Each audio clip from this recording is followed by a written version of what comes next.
जय हिंद। नमस्कार, आप सभी का स्वागत है आपके अपने YouTube channel Rahul talent institute में।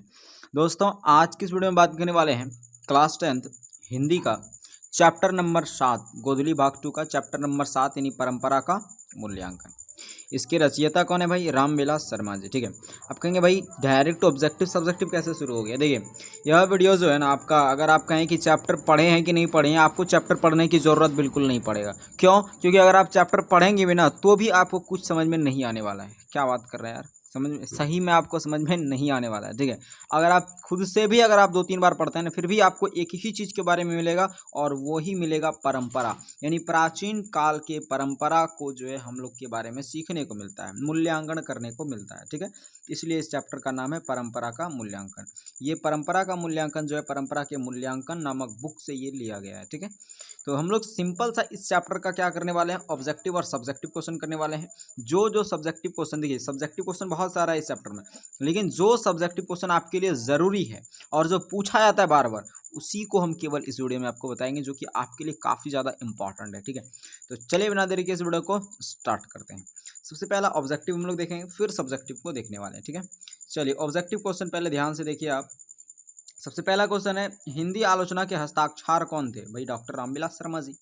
हिंदी आलोचना के हस्ताक्षर कौन थे? डॉक्टर रामविलास शर्मा जी। ठीक है, रामविलास शर्मा का जन्म देखिए 10 अक्टूबर 1912 ईस्वी को यूपी का उन्नाव के ऊंच गांव के सानी में हुआ था। ऊंच गांव सानी में हुआ था। ऊंच गांव के सानी में हुआ था। किनका जन्म? रामविलास शर्मा का जन्म। कहाँ पे भाई? तो यूपी के उन्नाव के ऊंच गांव के सानी में हुआ था। ठीक है, कब? 10 अक्टूबर 1912 ईस्वी को। अगला है, परंपरा का मूल्यांकन किसकी कृति है? भाई रामविलास शर्मा जी की कृति है। परंपरा का मूल्यांकन किसकी कृति है? रामविलास शर्मा की कृति है। अगला है, रामविलास शर्मा ने बीए कब किया था? मतलब समझ रहे हैं बीए का मतलब क्या होता है? रामविलास शर्मा जी ने जो है बीए बैचलर ऑफ आर्ट कब किया था? लखनऊ विश्वविद्यालय से किया था, ये बात याद रखिएगा। ठीक है, कहाँ से किया था? लखनऊ विश्वविद्यालय से। और 1932 ईस्वी को इन्होंने बीए का मतलब बीए फाइनल किया। ठीक है, बीए किया था। अगला क्वेश्चन देखिए, परंपरा का मूल्यांकन किस विधा की रचना है?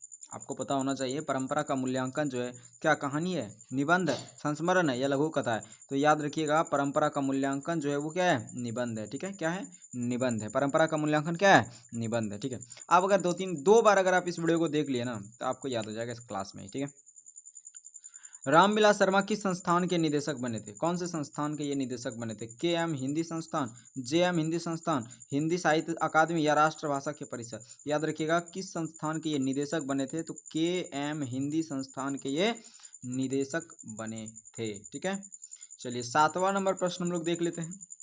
रामविलास शर्मा ने बीए किस विश्वविद्यालय से किया था? अभी आपको बताए थे रामविलास शर्मा ने बीए जो है किस विश्वविद्यालय से किया था? आपको बताया 1932 ईस्वी में किया था बीए इन्होंने, रामविलास शर्मा जी ने, और लखनऊ विश्वविद्यालय से किया था। ठीक है, कहाँ से? रामविलास शर्मा ने बीए किस विश्वविद्यालय से किया? लखनऊ विश्वविद्यालय से। कब किया था? 1932 ईस्वी को। अगला है, रामविलास शर्मा ने लखनऊ विश्वविद्यालय से किस विभाग में अध्यापन कार्य किया था? कौन से विभाग में इन्होंने जो है अध्यापन कार्य किया था? कहाँ से? लखनऊ विश्वविद्यालय से। संस्कृत में, हिंदी में, इतिहास में या अंग्रेजी में? तो याद रखिएगा अंग्रेजी में इन्होंने जो है अध्यापन कार्य किया था। अंग्रेजी विभाग से इन्होंने जो है अध्यापन कार्य किया था। ठीक है, चलिए अगला क्वेश्चन हम लोग देख लेते हैं। 9 नंबर क्वेश्चन देखिए क्या है। 9 नंबर सही से ध्यान से देखिएगा क्वेश्चन। चलिए अगला क्वेश्चन देखते हैं। बोल रहा है, कौन 1949 से लेकर के 1953 तक भारतीय प्रगतिशील लेखक संघ के महामंत्री भी रहे हैं?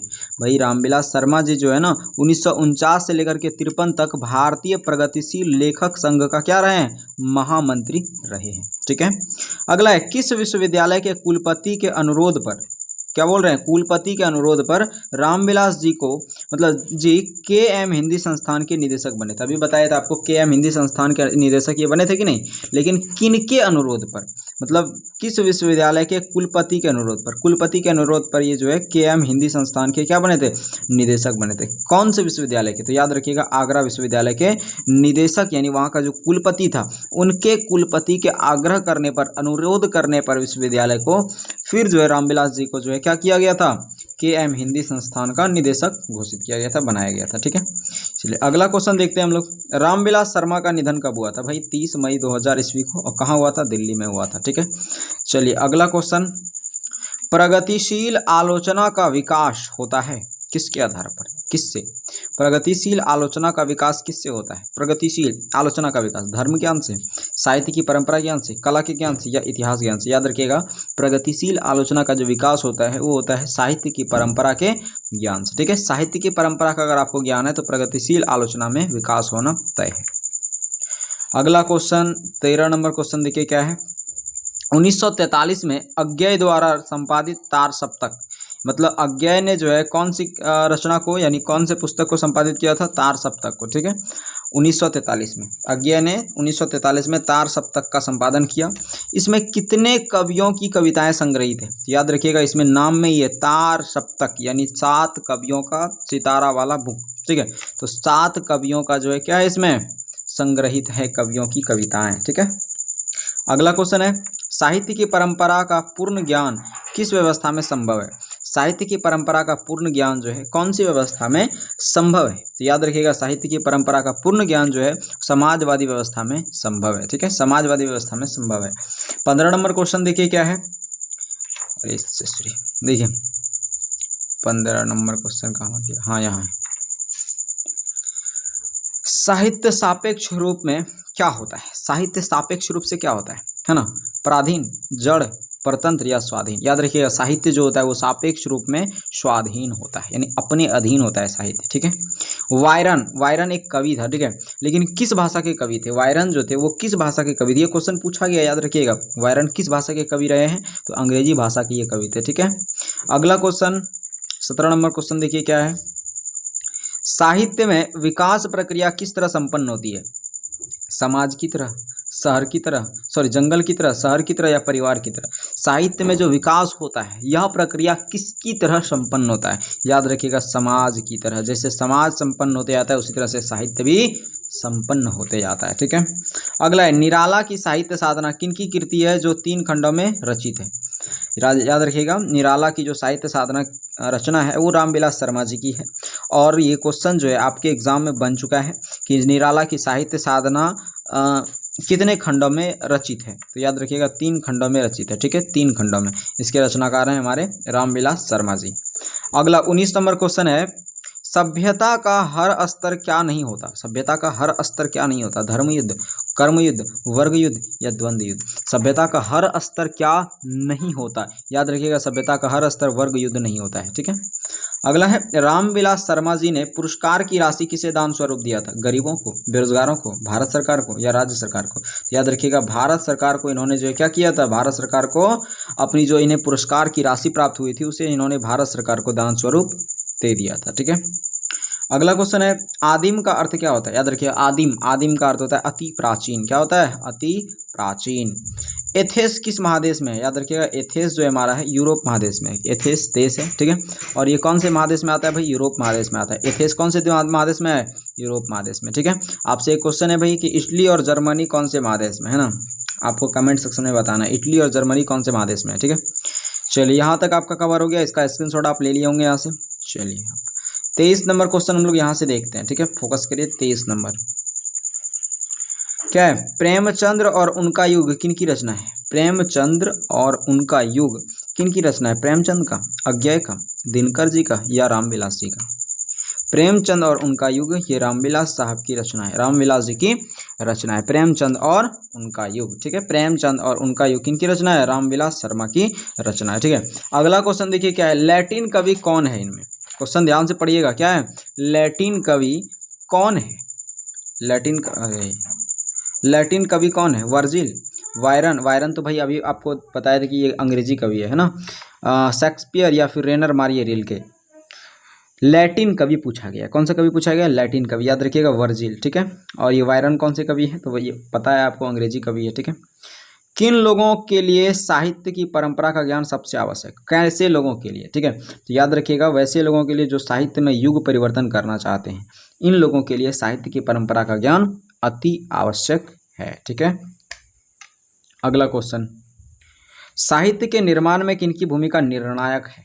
किनकी भूमिका जो है साहित्य के निर्माण में निर्णायक होती है। निर्णायक, क्या पूछा गया है? निर्णायक। याद रखिएगा, साहित्य के निर्माण में प्रतिभाशाली मनुष्य की जो भूमिका होती है वो क्या होती है? निर्णायक होती है। ठीक है, निर्णायक होती है। साहित्य के निर्माण में किनकी भूमिका निर्णायक होती है? प्रतिभाशाली मनुष्य की।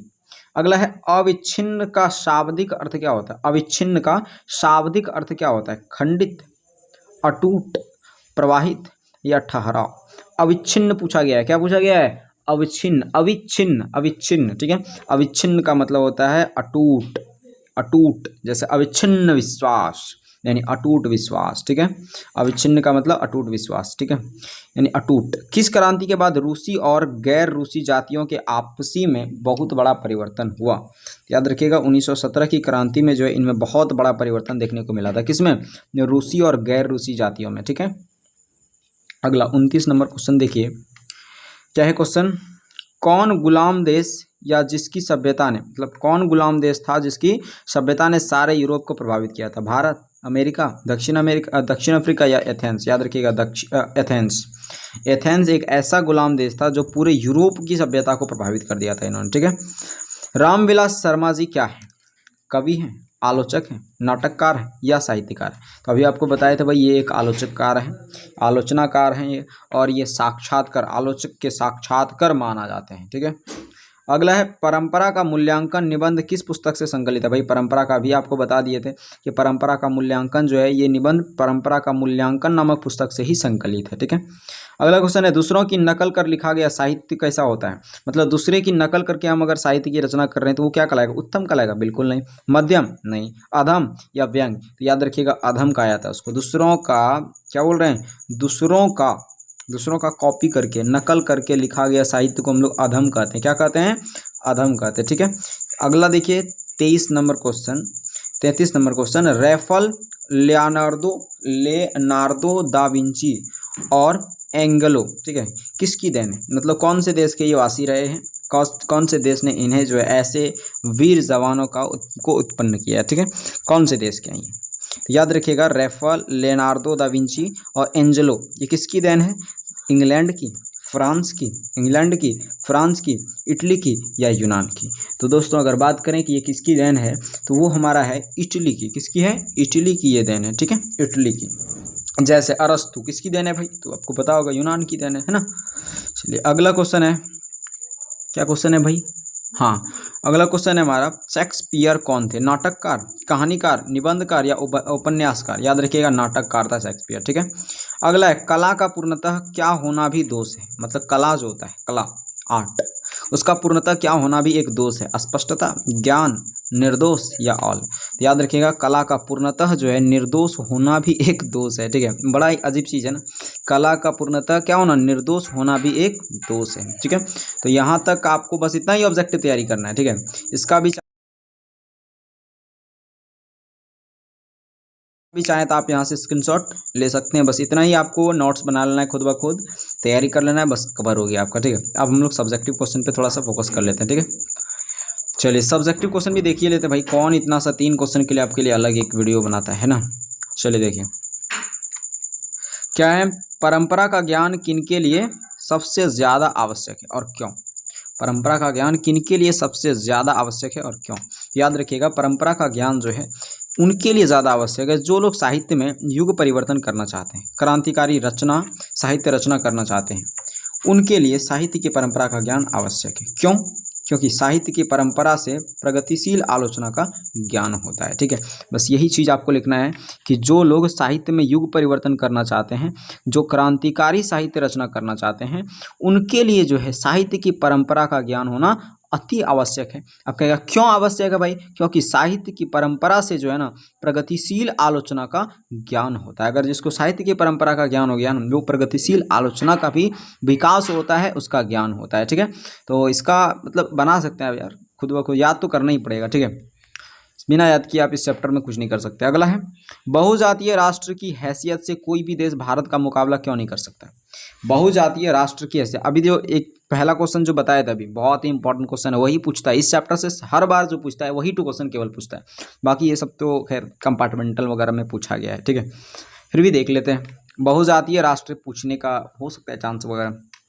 बहुजातीय राष्ट्र की हैसियत से कोई भी देश भारत का मुकाबला क्यों नहीं कर सकता? देखिए, बहुजातीय राष्ट्र की हैसियत से कोई भी देश भारत का मुकाबला नहीं कर सकता। आप कहेगा क्यों भाई? क्योंकि यहाँ राष्ट्रीयता एक जाति द्वारा दूसरी जातियों पर राजनीतिक दबदबा कायम करके स्थापित नहीं हुई है। यहाँ पे जो राष्ट्रीयता है ना, वो एक जाति द्वारा दूसरी जाति पर राजनीतिक दबदबा कायम करके स्थापित नहीं हुई है। अर्थात अगर कहें कि क्यों नहीं हुई है भाई, मतलब इसका मतलब क्या है? अन्य देश की तुलना में, जैसे अन्य देश जैसे पाकिस्तान की बात करें तो वहाँ पे क्या है? एक जाति का दबदबा है। क्या? तो मुस्लिम का दबदबा है। वहाँ पे हिंदू सही से नहीं रख सकते हैं, है ना। जैसे सऊदी अरबिया क्या है? मुस्लिम का दबदबा है।